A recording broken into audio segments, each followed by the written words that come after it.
Evangelho de Mateus, capítulo de número 28, dos versos 18 até o verso de número 20. Mateus 28, 18 a 20. O título aí que você tem aí é A Grande Comissão. Você deve olhar aí atrás, que debaixo aí do título A Grande Comissão, que esse texto é narrado em todos os sinóticos, ou seja, Mateus, Marcos e Lucas, e também em Atos dos Apóstolos. Não exatamente desse jeito, mas com um conteúdo muito parecido.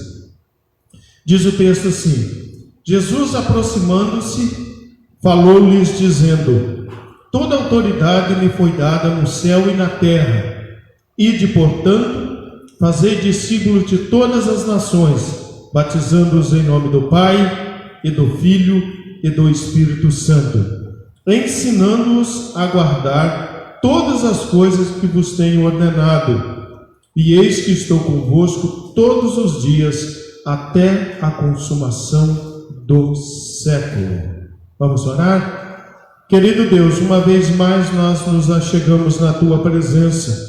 Que bênção que podemos cantar que verdadeiramente o Senhor tem e nos deu e derramou sobre nós esse poder de salvação por meio de Teu Filho Jesus Cristo. Dai-nos a Tua bênção agora, ao ouvirmos uma vez mais a Tua palavra. Ilumina nossa mente e o nosso coração. Predispõe-nos e dispõe-nos a ouvir-Te e a obedecer-Te. Em nome de Jesus. Amém.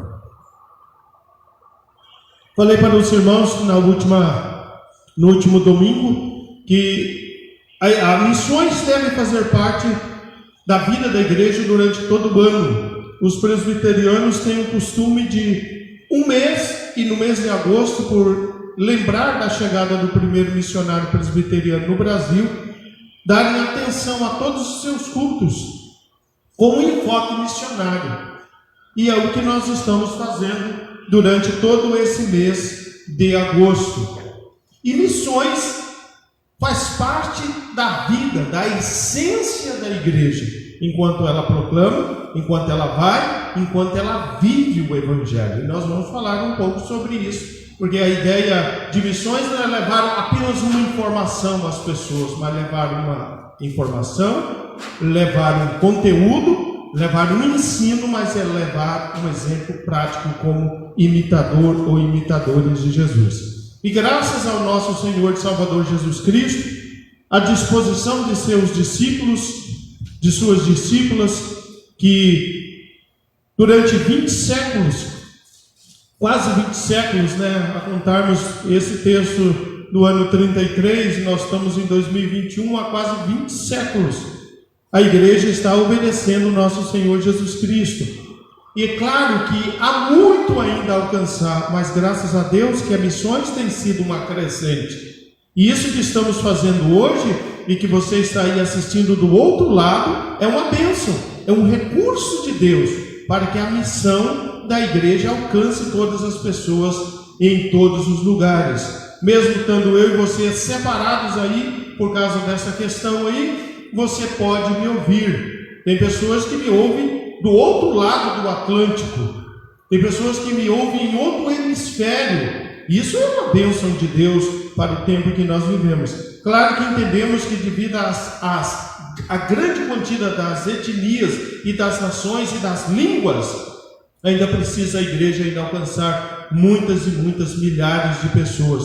Mas graças a Deus que, se você pegar desse texto que vamos estudar nessa noite, vamos ver os princípios que Cristo estabeleceu até o tempo de hoje, há uma crescente grande do Evangelho. Ou se pegarmos o Brasil aí, como eu relatei para vocês na semana passada, que há 162 anos tinha um presbiteriano. Hoje nós somos milhares de presbiterianos no Brasil, se for contar as muitas denominações presbiterianas, fora as outras nas igrejas irmãs que há espalhado no Brasil aí, pregando o Evangelho. Então vamos lá para o texto.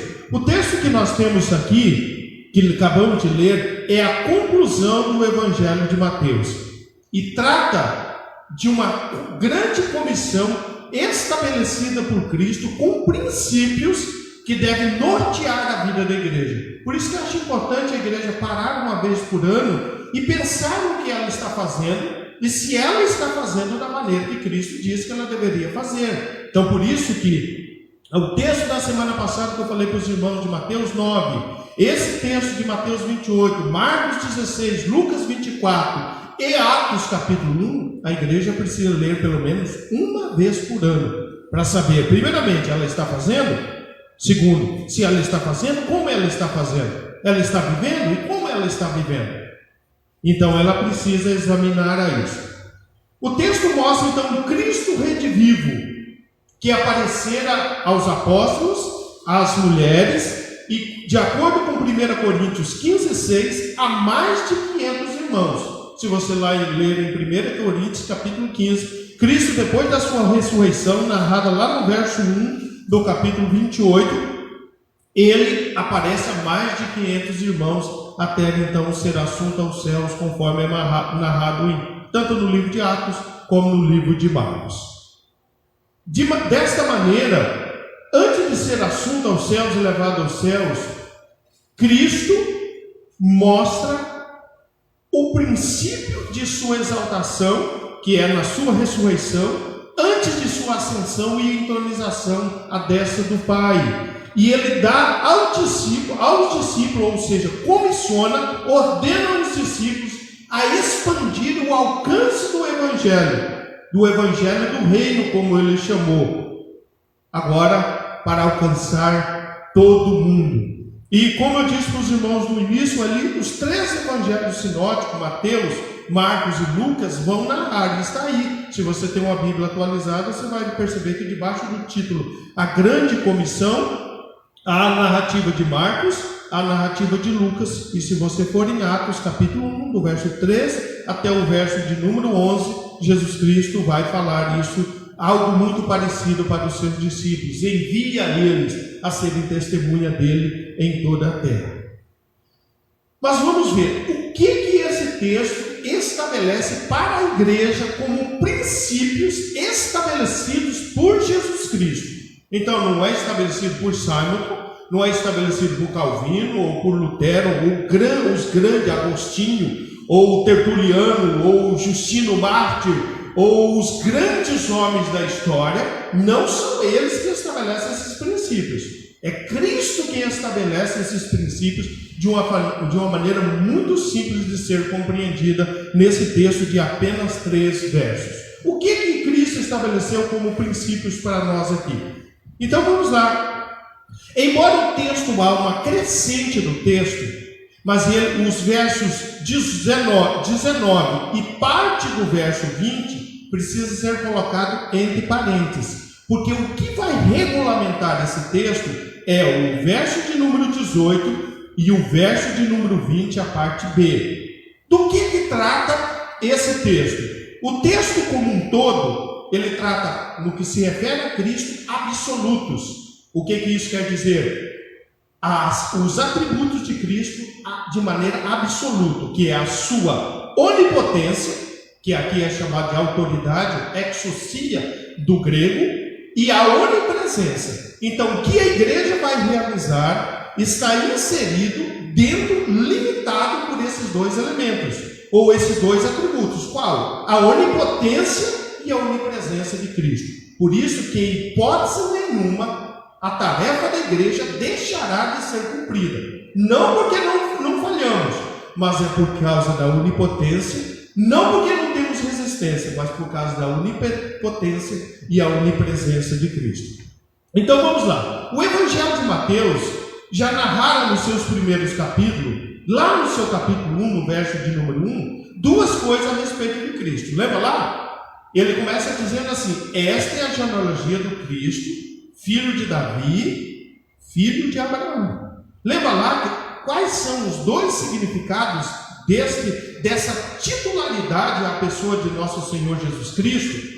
Ser filho de Davi, um rei, que se assentará no trono de maneira legítima. Então, da natureza humana de Cristo, ele se assentou em um trono prometido por Deus a Davi, que nunca faltaria um sucessor no seu trono. Então, quando Mateus trata de Cristo como rei, ou o Apocalipse, ele vai tratar de Cristo como rei, ele é um rei legítimo de fato.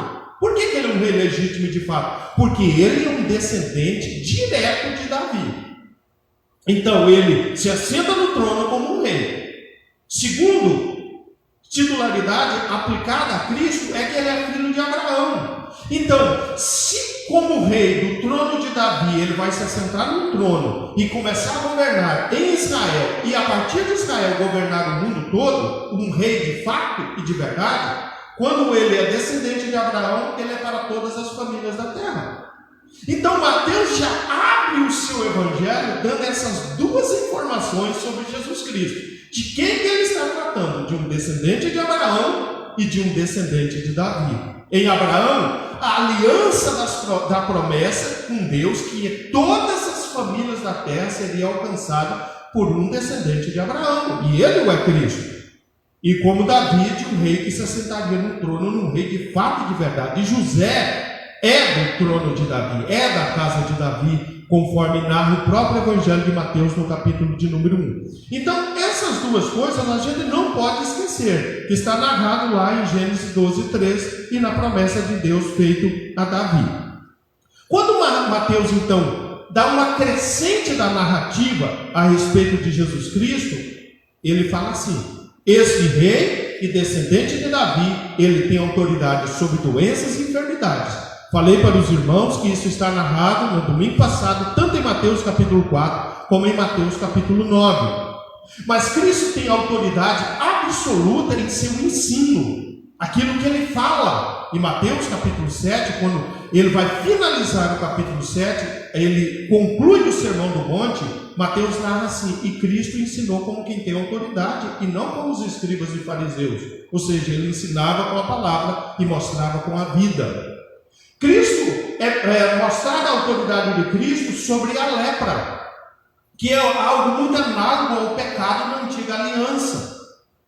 Segundo, além disso, sobre a lepra, Mateus capítulo 8, sobre a natureza, capítulo 8 de Mateus, sobre os demônios, capítulo 8 e 9 de Mateus, sobre a paralisia, sobre a própria morte, a ressurreição da filha de Jairo, é narrado entre o capítulo 8 e o capítulo 10, é narrado tudo isso que eu estou dizendo para os irmãos, que ele tem autoridade sobre cegos e mudos.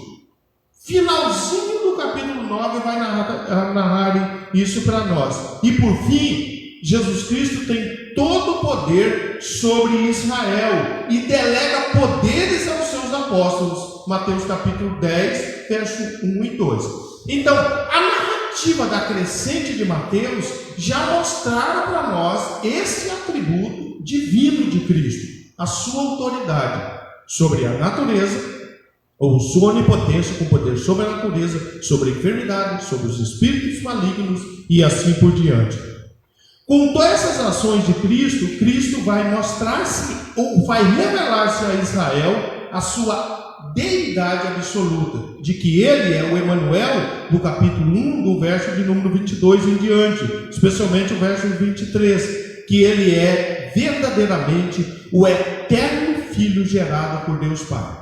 Por que eu preciso falar isso para você? Porque se nós desconectarmos esse texto desta crescente da narrativa, nós perdemos a essência do texto. Então, por isso que eu estou relatando isso para os irmãos. E então, no seu poder, ele morre e ele ressuscita. E nós sabemos que quando os escritores vão tratar sobre a morte de Cristo, nós estamos vendo que é um triunfo de Cristo sobre o diabo, vai dizer o apóstolo Paulo em Colossenses capítulo 12, mas é um triunfo de Cristo sobre a própria morte. Como bem expôs o teólogo puritano John Owen, na morte de Cristo, a morte teve o seu fim. E por fim, a sua ressurreição. Então agora, na grande comissão, ele fala de si recebendo uma autoridade do céu. Mas como que ele está recebendo uma autoridade se ele sempre tiver essa autoridade? Agora tem uma diferença. Qual a diferença? É a autoridade dele como mediador. Que por sua obra, a obra que ele fizera sobre a terra, em seu ensino e em sua autoridade, em sua humilhação e em sua exaltação, em sua total sujeição e obediência ao Pai, em sua morte de cruz, agora foi delegado a ele esta autoridade. Qual autoridade? Como mediador. O mediador da nova aliança, como ele dissera para os seus discípulos em Mateus capítulo 26, que agora entre Deus e os homens existe um mediador, do qual o apóstolo Paulo diz em 1 Timóteo capítulo 2, verso 5, que só tem um mediador, e esse é Cristo Jesus, homem. Então, por meio de sua morte e ressurreição, Deus lhe otorgou a exousia, na língua grega, que é uma autoridade governamental. Mas precisa ser entendida que essa autoridade governamental não se refere apenas ao mundo visível, mas também ao mundo invisível. Por isso que fala de céus e terra. E Paulo vai dizer lá em Colossenses, e dizendo assim que Cristo, e somente por meio de Cristo, que coisas visíveis e invisíveis, tronos e soberanias, só existem por Ele, por meio dele e para Ele todas as coisas. Agora sim, Ele é de fato Rei dos reis e Senhor dos senhores, conforme diz Apocalipse capítulo de número 19. De fato agora não existe nenhum poder no céu que Cristo não tenha. E não existe nenhum poder na terra que não seja dele, que não seja empossado por ele. E debaixo então de sua onipotência, e debaixo então de sua onipresença, ele diz aos discípulos: vão, e enquanto vão a todas as nações, porque eu sou entre Deus e vós o mediador legítimo entre todos os povos, tribos, línguas e nações. E é interessante que a palavra nações aí é etnia. E uma etnia pode existir dentro do próprio Brasil. Por exemplo, o índio, que lá ele é uma nação, segundo esse conceito bíblico, porque ele fala o guarani, ele não fala o português. Então ele é uma nação. Essa tribo, este índio, torna-se uma nação que precisa ser alcançada com o Evangelho. Por isso que as igrejas cristãs organizadas, ela tem missões em todas as tribos, povos, línguas e nações, por causa desse mandato de nosso Senhor e Salvador Jesus Cristo. Então não existe no céu uma autoridade que não seja de Cristo, e não existe na terra uma autoridade que Cristo não a tenha de maneira absoluta. Os homens têm uma autoridade, e uma autoridade delegada e finita, que está debaixo da autoridade do nosso Senhor Jesus Cristo. Então, nesse sentido, cabe a nós aqui uma primeira aplicação. A igreja não deve ter medo de anunciar o evangelho do reino, o evangelho do poder de Cristo a todas as nações. A igreja não precisa ter medo. Por que ela não precisa ter medo? Porque até mesmo as nações hostis do evangelho estão sujeitas a Cristo. Você não sabe, mas o Brasil foi um país hostil ao evangelho. Você não sabia disso, não? Pega aí as missões de 150 anos para trás. O Brasil, por meio de seu Ministério da Cultura, proibia que brasileiros ouvissem o evangelho de Cristo. Por isso, você pegar os primeiros missionários que vieram dentro das famílias luteranas, dentro dos congregacionais, e por fim com os presbiterianos, eles eram impedidos pelo Ministério da Cultura, que não poderia pregar o evangelho ao povo brasileiro. É uma hostilidade, não mediante a força, mas era uma hostilidade mediante uma lei imposta. Tal como há poucos dias um pastor lá em Belo Horizonte, por causa da sua posição a respeito de gênero, e a igreja se posicionou, e ele se posicionou biblicamente como deve ser, sem qualquer forma ofensiva a quem quer que seja, mas disse no que ele crê. O Ministério Público de Minas Gerais o chamou para que ele prestasse esclarecimento. Isso aí espalhou em todas as redes sociais. Então essa é uma hostilidade ao Evangelho. Não pense que o Brasil, que grande parte do Brasil e do povo brasileiro é amigo do Evangelho. Muito pelo contrário, ele é hostil. Não imagine você que as leis e os princípios que regulamentam a educação no Brasil nos nossos dias, ela é favorável ao Evangelho, não. Muito pelo contrário, ela bate contra o Evangelho. E debaixo do poder de nosso Senhor Jesus Cristo, a igreja tem que testemunhar, ela tem que pregar a todas as nações, a partir de onde ela está. Isso é a ideia. Ide, portanto, ou indo, portanto, a todas as nações e fazer discípulos de todos esses homens. Não há nada ou ninguém no mundo físico ou espiritual que tenha um poder para confrontar essa exousia ou essa autoridade absoluta que só Cristo tem. Como dissera lá nos primórdios da igreja, um oficial romano fora chamado pelo seu superior e fora dito para ele: vá em tal vila e em tal comunidade e escorrace os cristãos que lá estão. Aquele oficial romano, com algum desânimo, vira ao seu sucessor, ao seu superior, não ao seu sucessor, ao seu superior, e diz a seguinte frase: esta igreja de Cristo, ou esse povo chamado cristão, tem sido como uma bigorna que tem quebrado muitos e muitos martelos. A bigorna naquele tempo era um instrumento de ferreiro, onde eles malhavam ferro para fazer tudo aquilo que existia de ferro, desde um escudo até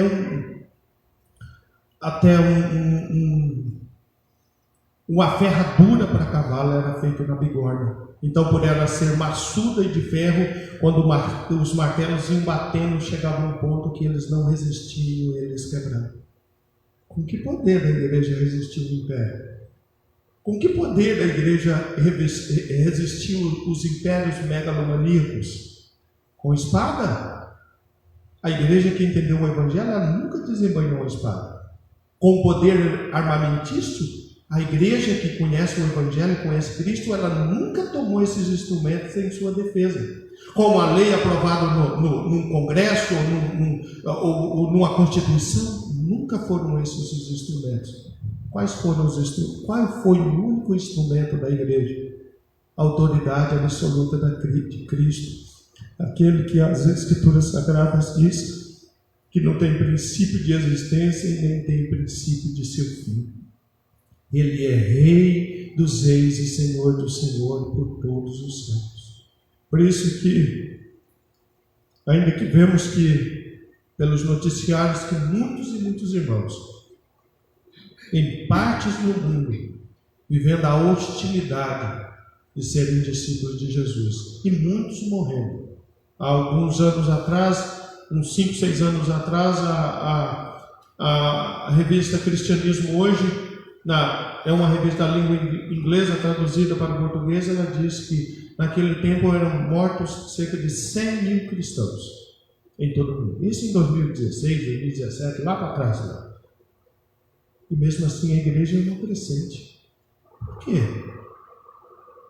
Porque Cristo tem poder absoluto para guardar e preservar todos os seus. O segundo ponto que eu disse para os irmãos, ou o segundo princípio absoluto, o princípio absoluto que rege a autoridade, e o segundo é a presença de Cristo. A parte B do versículo diz assim: e eis que estou convosco todos os dias, até a consumação do século. Se o verso 18, Cristo fala de seu poder absoluto, a segunda parte, onde narra o seu segundo atributo, que é a sua onipresença,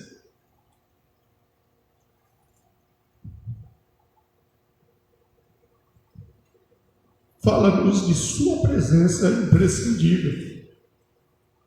Enquanto o poder de Cristo garante o êxito da igreja, sua presença garante o alento ao seu povo.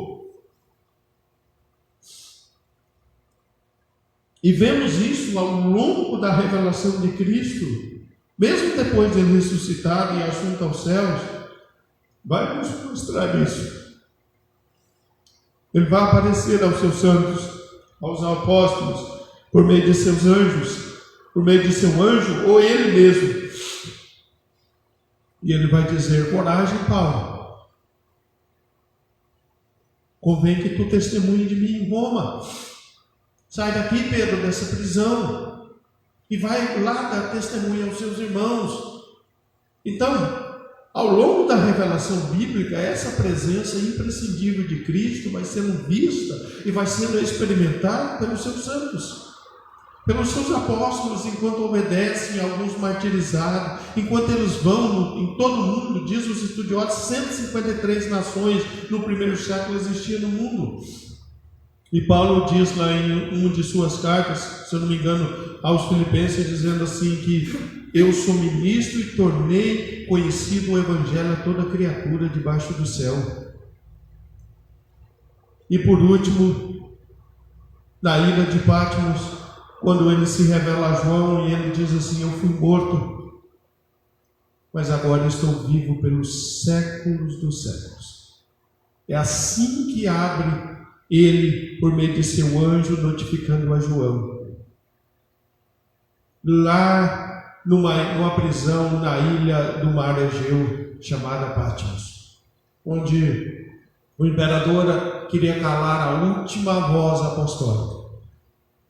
E quando todas as portas se fecharam na terra, Deus lhe abriu uma porta no céu e chamou: vem para cá, eu vou te mostrar as coisas que devem acontecer. Não as coisas que talvez, mas como as coisas que devem acontecer. Então o poder absoluto de Cristo garante o êxito da igreja, a sua presença imprescindível para encorajamento, para alento, para estímulo. Diz o estudioso Matthew Henrique, quando Cristo diz: ide, portanto, é mais do que uma ordem, é um encorajamento. É para que eles não tenham medo de ir a todas as nações e a todos os povos. Então a segunda aplicação para nós aqui é: Cristo está conosco, não na condição de um juiz, ainda que ele o seja. Cristo está conosco, não na condição de um dono absoluto, ainda que ele o seja. Cristo está conosco como um amigo, como um encorajador, dando alento à sua igreja. Vão e façam. Então, percebe que a missão da igreja está delimitada por esses dois atributos absolutos de Cristo. Quais? A sua onipotência e o segundo, a sua onipresença. Ele não esteve, ele não estará. Ele usa o verbo no português singular, tempo presente. Eu estou convosco.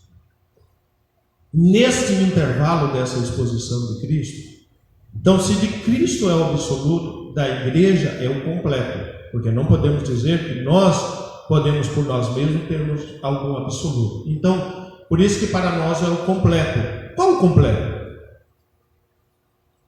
Você percebeu que o texto aí ele fala desse completo 4 vezes, quando ele fala toda a autoridade, todos os dias. E aí refere-se a Cristo. No que se refere a nós é o completo, no sentido de todas as nações e todas as coisas que Cristo tem ordenado a nós. Então, qual é o segundo princípio estabelecido por Cristo?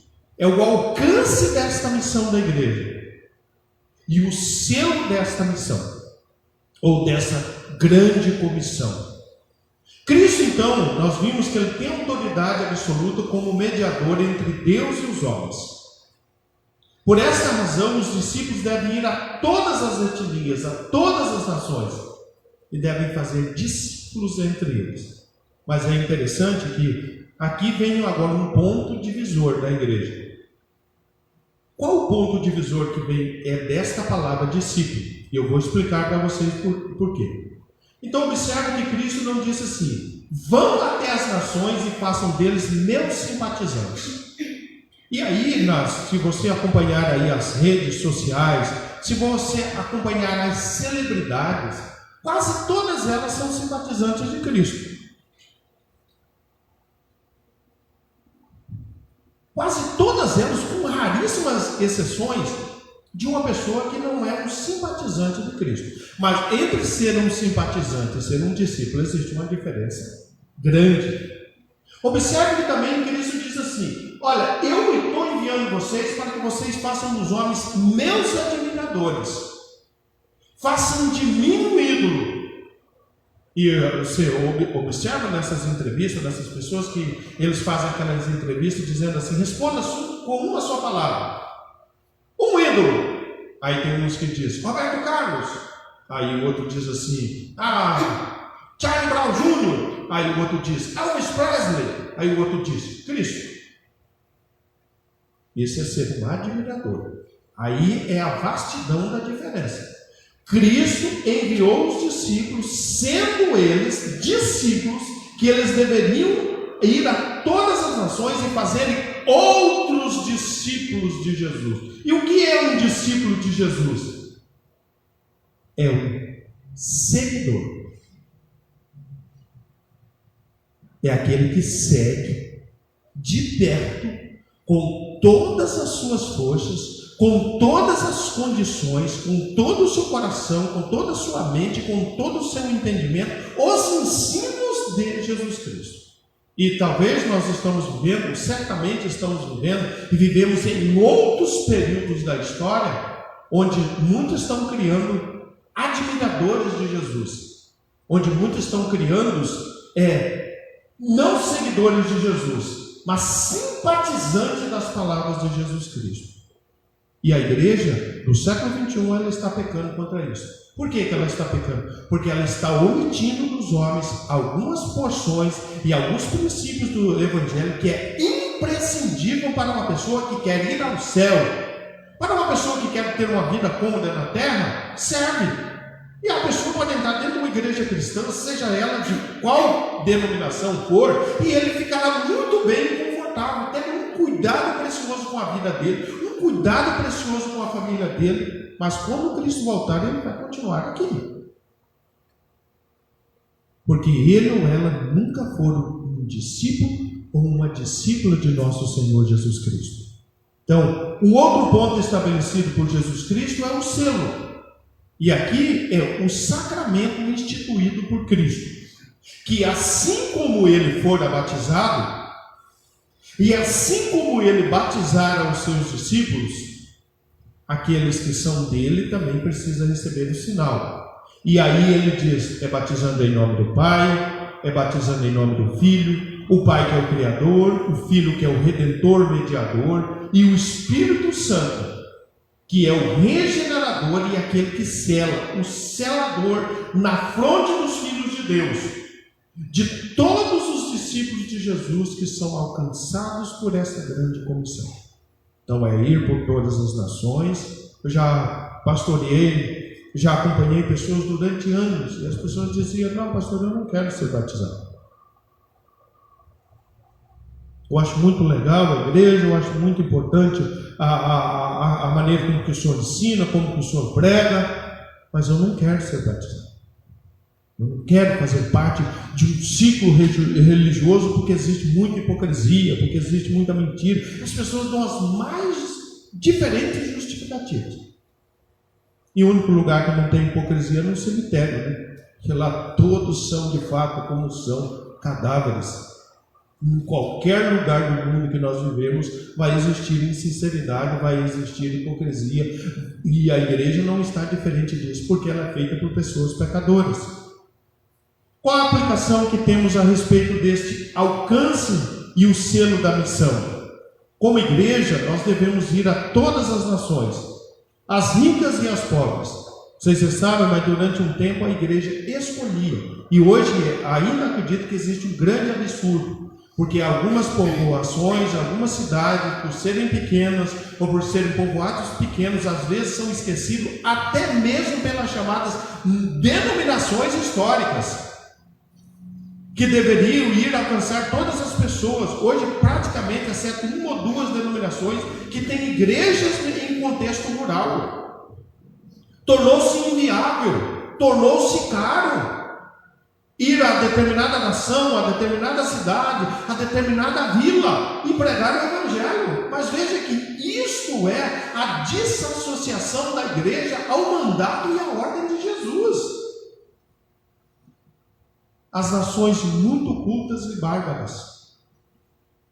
Há pouco tempo atrás, houve dali de um país desse da América Central, se eu não me engano foi o Haiti, não tenho certeza. Enviaram uma carta à coroa inglesa.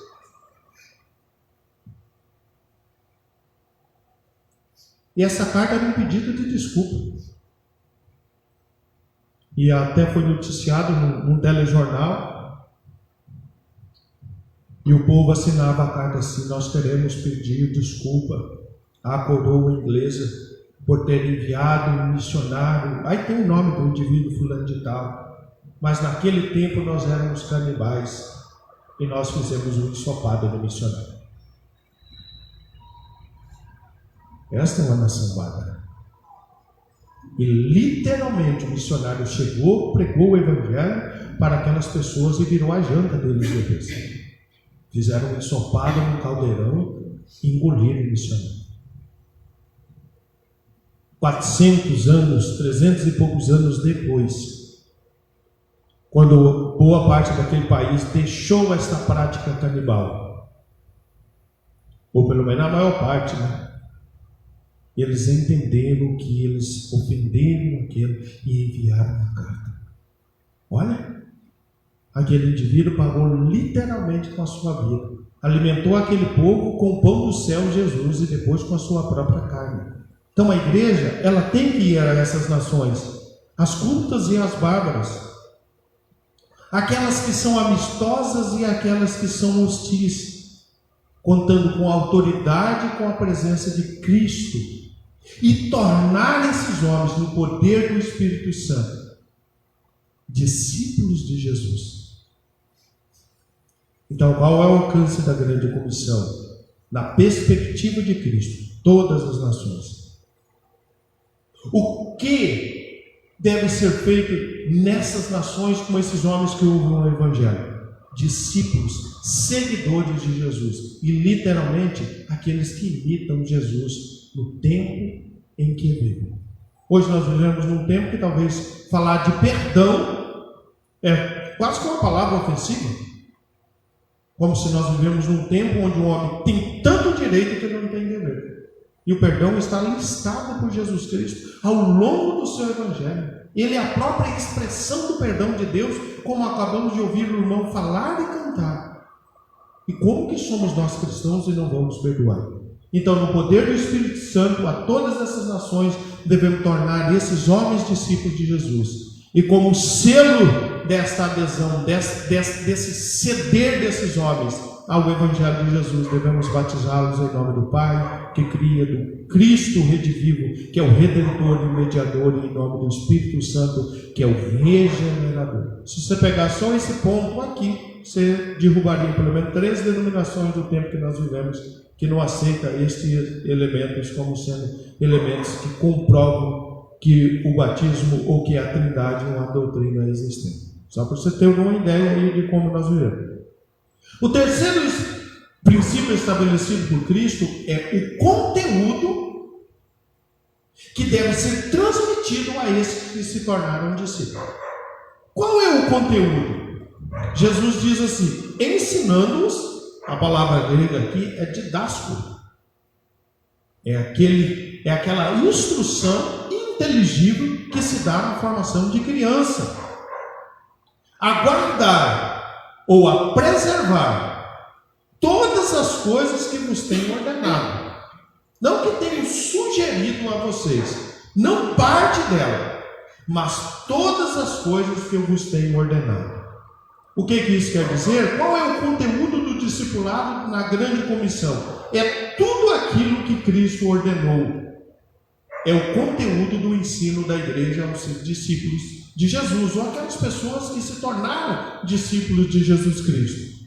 O ensino do discipulado deve reproduzir o conteúdo dos evangelhos. Quem é pastoreado por mim me ouve falar várias e várias vezes durante o ano que eu e você não podemos finalizar um ano sem ter lido os evangelhos e toda a Bíblia, evidentemente, mas de maneira especial não podemos podemos deixar de ler o Evangelho de nosso Senhor Jesus Cristo para não perdermos a essência, para não perdermos a ligação que existe entre nós e Ele. Porque se eu deixo de ouvir aquele que fala, e os Evangelhos é quase tudo as próprias palavras do nosso Senhor Jesus Cristo, como, por exemplo, se lê o Evangelho de João, mais de 95% é o próprio Senhor Jesus Cristo falando. Então o conteúdo do Evangelho deve ser reproduzido aos ouvidos das pessoas.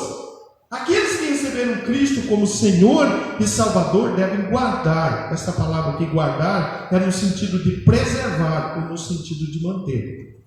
E hoje, no século 21, grande parte da igreja cristã em que nós vivemos, ela perdeu grande parte da essência do Evangelho. Você vai ouvir alguns pregadores falando ali, como Hernandes, que a igreja evangélica hoje precisa de uma nova reforma, que ela precisa voltar aos pilares da reforma que se perdeu lá de Lutero e do próprio João Calvino. Por um lado, muito legalismo, e por outro lado, muito liberalismo.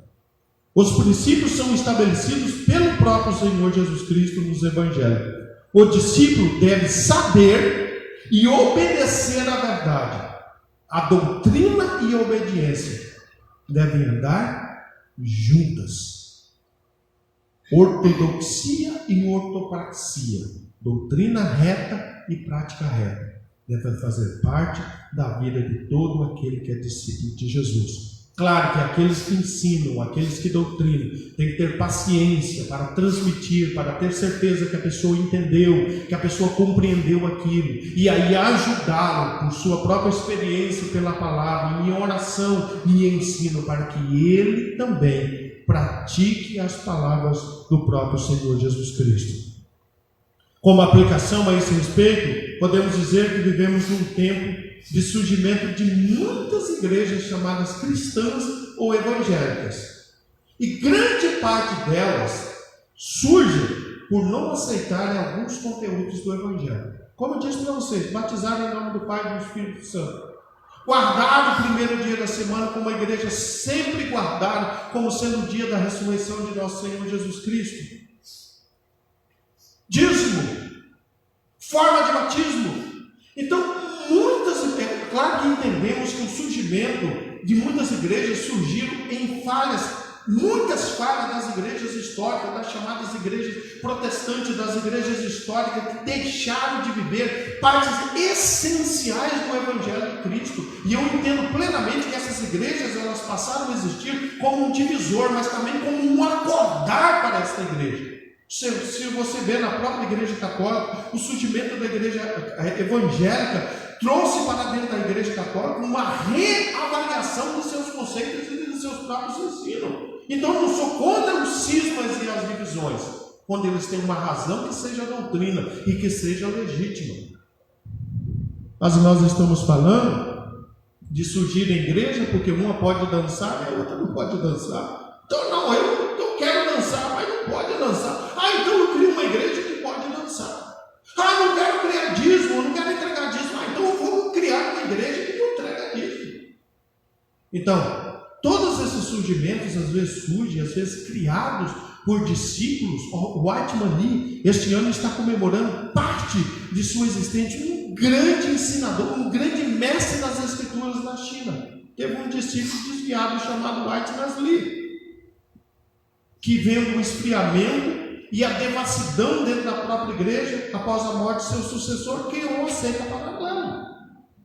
Então, essas coisas, elas só vêm ou só acontecem em um contexto onde o ensino e a essência do Evangelho, onde a tolerância e a paciência, onde o diálogo e o ensino, onde o perdão do qual o nosso Senhor Jesus Cristo fala, deixaram de existir no coração dos homens. Quando eu era seminarista lá em Minas Gerais, eu conheci um homem que tinha sido tesoureiro em uma das igrejas presbiterianas de lá. E ele desviara parte dos recursos da própria igreja. E ele fora excluído desta igreja porque ele desviara recursos. Foi disciplinado, não aceitou a disciplina e depois ele foi excluído. O que ele fez na outra esquina? Montou uma igreja. Então, isso revela que aqueles princípios que Cristo está falando, de todas essas coisas, não foram obedecidas. Talvez tratada com truculência pela igreja mãe, não sei. Talvez com rebeldia por parte dele, não sei. Mas isso não caracteriza legitimamente o surgimento de uma nova igreja pregando o chamado Evangelho. Então nós vivemos nesse tempo de cismas, de divisões, por questões absolutamente de falta de obediência aos ensinos do próprio Senhor Jesus Cristo. E tudo isso, se você observar, nos dias que nós vivemos, tem causado muito transtorno para as chamadas igrejas fiéis. Para aquelas igrejas que querem de fato ensinar e pregar o Evangelho, que verdadeiramente não querem o dinheiro que as pessoas têm no bolso, que querem mais que as pessoas tenham um corpo sadio, que elas tenham uma alma salva, que elas sejam remidas e lavadas no sangue de Jesus. E hoje enfrentamos uma grande dificuldade em relação a isso. Surgiu nos nossos dias, de pelo menos uns 40 anos para trás, um chamado gospel mais fácil. Tem surgido por aí. E quero saber uma verdade? Tem arrastado uma multidão muito maior do que as chamadas igrejas fiéis, que pregam, que ensinam, que proclamam o Evangelho, que querem mais do que um homem feliz, querem um homem salvo. E às vezes, como diz Paulo Júnior, muito desse tem surgido para que os homens fiquem mais acomodados em seus pecados, achando que um dia eles irão entrar no céu de Jesus. E isso tem causado uma pressão e uma opressão na igreja genuinamente cristã. E não estou falando da igreja presbiteriana, estou falando da igreja cristã em solo brasileiro e no mundo. Jamais podemos negociar os princípios do Evangelho de Jesus Cristo, que Ele deu para a sua igreja, que é muito fácil de ser compreendido. É difícil de ser aceito, concordo plenamente, mas é muito fácil de ser compreendido. Uma pessoa com o mínimo de instrução, ou mesmo que ela não tenha instrução nenhuma, se ela sentar perto dela e você ler a Bíblia, já li a Bíblia muitas e muitas vezes para pessoas que não sabiam ler. E as pessoas, enquanto me ouviam, simplesmente uma leitura da Bíblia, elas depois diziam, e elas às vezes reproduziam aos ouvidos das pessoas. Então quer dizer que as palavras de Jesus não são difíceis de serem compreendidas.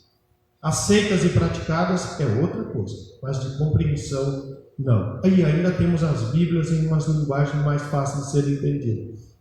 Então a igreja não pode negociar isso por ter um volume maior de membro ou de dinheiro na sua arrecadação. Ela não pode negociar os princípios do Evangelho. Aqueles que seguem Cristo devem aceitar e obedecer todo o conteúdo do Evangelho. Devem se esforçar ao máximo. Isso não quer dizer que nós não erramos, que nós não falhamos, que nós não pecamos. Não é isso que eu estou dizendo. Não estou apelando para a ideia legalista que existe por aí também, não. Mas eu estou dizendo que aquilo que nós compreendemos, pela razão simples, que é a vontade de Deus para nós no Evangelho, temos que ter todo o empenho de nossa vida em andar de tal maneira, independente do que pensa o pastor ou a denominação. Nós devemos nos esforçar para o máximo compreender a doutrina e confirmarmos essa doutrina com o nosso viver prático, diário, com o viver o simples e puro Evangelho de nosso Senhor Jesus Cristo. Eu finalizo esta parte com a frase de um teólogo do quarto século chamado Agostinho de Hipona. Ele viveu lá no quarto século.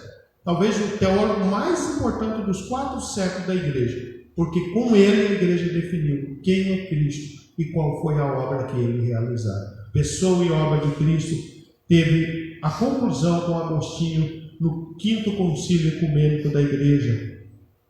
E ele diz mais ou menos assim: se você é um cristão somente naquilo que te agrada no Evangelho, não és um crente em Cristo.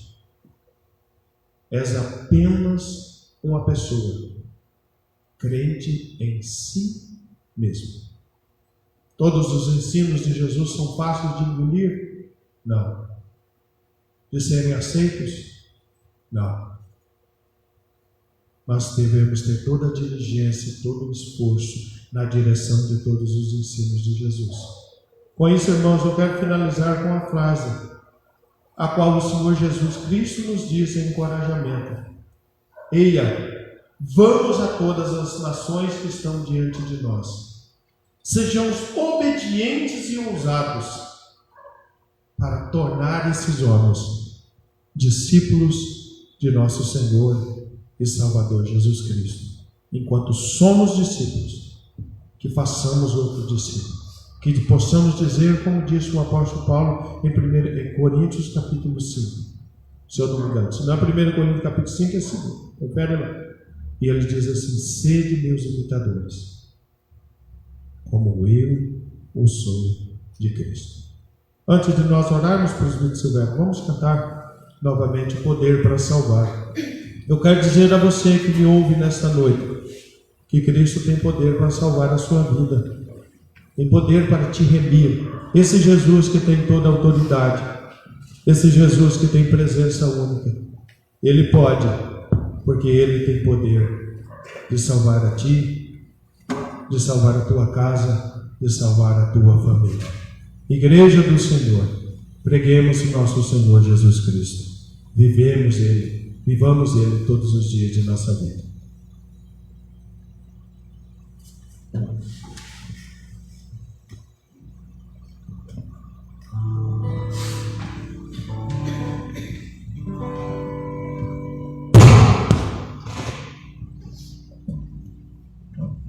Todos necessitam, todos os povos e todas as nações, deste amor perfeito que ouvimos ainda há pouco, o amor de Deus em Jesus por nós.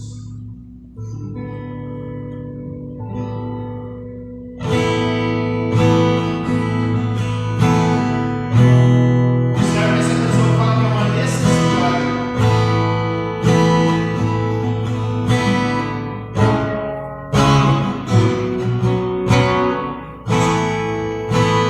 Todos necessitam de um amor perfeito, perdão e compaixão. Todos necessitam de graça e esperança, de um Deus que salva.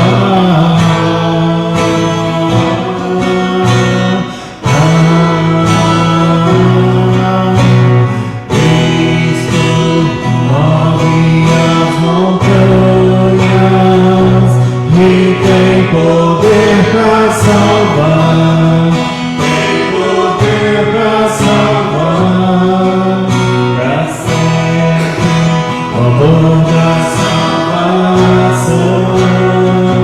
Jesus a morte venceu, sobre a morte venceu.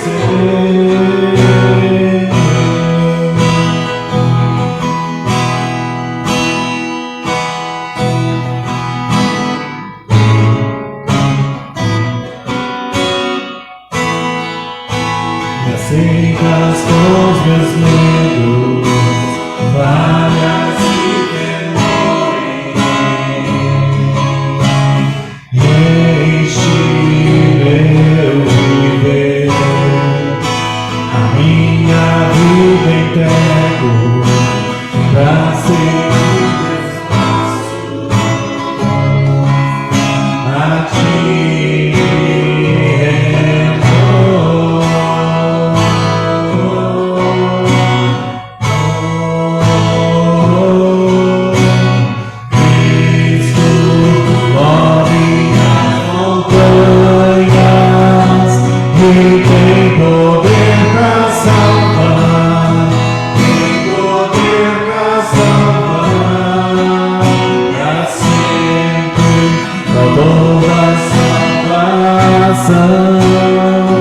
Jesus a morte venceu, sobre a morte venceu.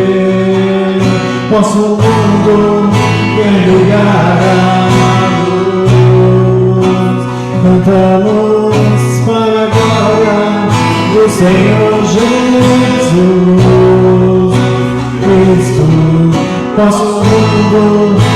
brilhar a luz. Cantamos para a glória do Senhor Jesus. Cristo corre as montanhas e tem poder para salvar. Tem poder para salvar. Para sempre, com toda a salvação. Jesus a morte venceu. Sobre a morte venceu. Verdadeiramente, Senhor Jesus, o Senhor da morte venceu, ressurreto dentre os mortos. Diz a tua palavra que o Senhor se apresenta aos seus discípulos, dizendo a eles que o Senhor tem autoridade nos céus e na terra, autoridade absoluta. Não existe nenhuma autoridade no céu que não seja tua. Não existe nenhuma autoridade sobre a face da terra que não seja tua e delegada a alguns. Louvado e bendito seja o teu santo nome. E a tua presença, que é sempre gloriosa, impele a tua igreja, a todos os povos, tribos, línguas e nações, a pregarem a tua bendita palavra. Glorificado seja o teu santo nome, Senhor Jesus Cristo, porque não obstante os nossos muitos pecados e falhas, mas a igreja do Senhor tem mostrado uma crescente em todo o mundo, em pregar o teu santo evangelho, de pouco mais de 120 pessoas, como disse a tradição e a história da igreja registrada em Atos dos Apóstolos. Hoje a tua igreja é milhares, fora os milhares que já entraram nos céus. Sabemos que há muito para alcançar, mas com a tua graça e com o testemunho da própria história que mostra a tua graça, a tua presença e o poder absoluto do Senhor, para que a tua igreja vença as barreiras de ferro, os ferrolhos, as trancas impostas por Satanás por meio das culturas, das línguas e dos povos, graças ao Senhor que todas elas caíram e aquelas que ainda existem cairão depois da nossa história para frente, porque o último capítulo já foi escrito e mostra o Senhor da tua palavra, da nossa história, mostra o Senhor em sua majestade e glória, e os redimidos e os remidos do teu sangue, estando na tua presença, e diz a tua palavra, pelos séculos dos séculos. Amém.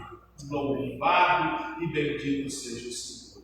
Com os olhos no último capítulo e com a certeza de que temos que fazer no tempo presente, confiados na tua onipotência e na tua onipresença, nós seguimos em frente, segundo a graça e a vida que o Senhor nos concede. Te glorificamos e te exaltamos, porque todo o êxito da tua igreja tem a ver com o poder que o Senhor tem. Então, quem o Senhor é e o Deus presente que o Senhor tem sido para conosco, o Senhor é o Emmanuel. Seja o Senhor exaltado. Seja exaltado a ti, ó Pai, Deus Criador, a ti, Filho, Deus Redentor e Mediador. Seja exaltado o Senhor, ó Deus Espírito Santo, regenerador e aquele que sela na fronte os filhos de Deus. Em nome de Jesus. Amém.